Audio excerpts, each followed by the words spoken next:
Thank you, Madam Chair. I want to lock in on prior authorization for a second. And my first question is for Dr. Durham. Prior authorization is the #1 administrative burden facing physicians today across all specialties. Prior authorization, the #1 administrative burden facing all physicians across all specialties.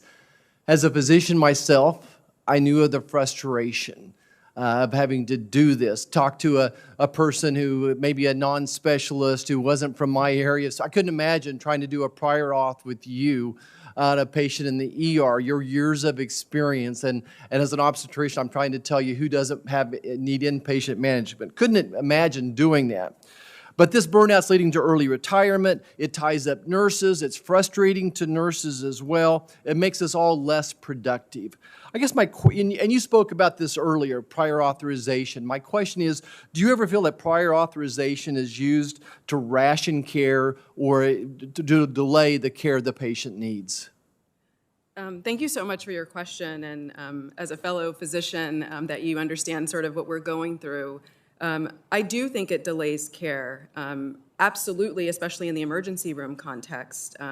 We have literally 2 to 3 hours sometimes just to get someone a bed because we're waiting for the insurance to respond to give the okay that yes, what you have presented to us meets the criteria for us to get a patient an inpatient psychiatric bed.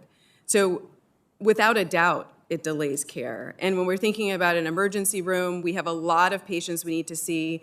I talked briefly in my testimony about we've been beyond capacity in our emergency rooms, and I think that that's not unique to BMC, but across the nation during this crisis that people are going in for emergency services. And so awaiting beds, awaiting placement just, clogs the system, if you will. Thank you. My next question for Dr. Prinstein, and we're going to stay on the same subject of prior authorization. If there was a streamlined solution, would it be helpful to your specialty? Streamlined meaning, I would suppose that 10 diagnoses account for 80 or 90% of the issues that need to be prior authed. We have Senate Bill 3018. It's bipartisan, bicameral as well. We have 17 sponsors, including 8 Democrats, 9 Republicans. 450 national and state organizations are sponsoring this legislation, which would streamline the prior authorization. Would it be helpful for members in your specialty? Yes, I think it would, and thank you. Psychiatry represents, of course, a small percentage, just 10% of the mental health workforce. The rest of us are psychologists, social workers, counselors, marriage and family therapists, and thinking of solutions that include all mental health providers is appreciated. Thank you. You bet. My next question for Ms. Goldsby.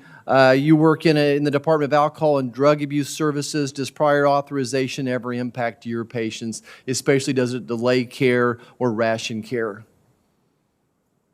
Senator Marshall, we do sometimes see prior authorizations delaying care, particularly for some patients who have insurance benefits when they're needing to be placed on medications. And a streamlined approach to those patients would be beneficial to your staff? Yes, absolutely. No barriers to treatment, yes. Okay. Dr. Lockman, kind of the same issue, prior authorization in your world. I know you're doing research, more research-based. Do you ever sit there and think about some of what your research leads you to, that will patients have access to it? Are you worried about an insurance company deciding as opposed to evidence-based medicine deciding what that patient should be receiving? Absolutely, I concur. Every single hour that we spend navigating pre-authorization to get a patient the evidence-based treatment that he or she needs is an hour that could be spent on something else. Delivering the care that changes people's lives. It could be spent on also doing the training that you'll have mentioned is critical. So I think any way that we can cut down on the processes would be helpful to where we can just give people the treatment that they need. Okay, thank you so much. I'll go to Ms. Rainier. Ms. Rainier, I'm not going to ask you about prior authorization. So that's a good thing. I guess my question for you is, have you experienced some of the mandates, whether it's a mask mandate or vaccine mandate, closing down school? How has that impacted the mental health of your co-students? I think there's been some silver linings, and of course, I think COVID has exacerbated and introduced new issues. So during typical high school classes, a teacher is one of the first lines of defense. They can catch changes in a student's behavior, performance, or attitude. But during Zoom classes, I stared at a screen of gray squares. And so, the teachers found fewer opportunities to ask, like, hey, are you okay? How are things going at home? You seem a little off. Is there anything you want to talk to or talk about?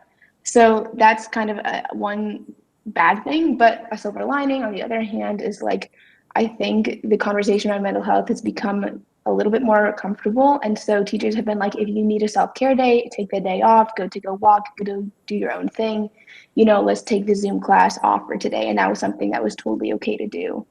So I think there's good and bad. I think I'm willing to stay at home for the safety of our community. I also know that for some families that makes it really hard, and for some families it's not safe for the student to stay at home.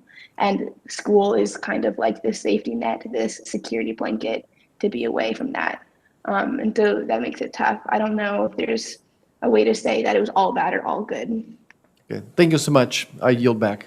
Thank you.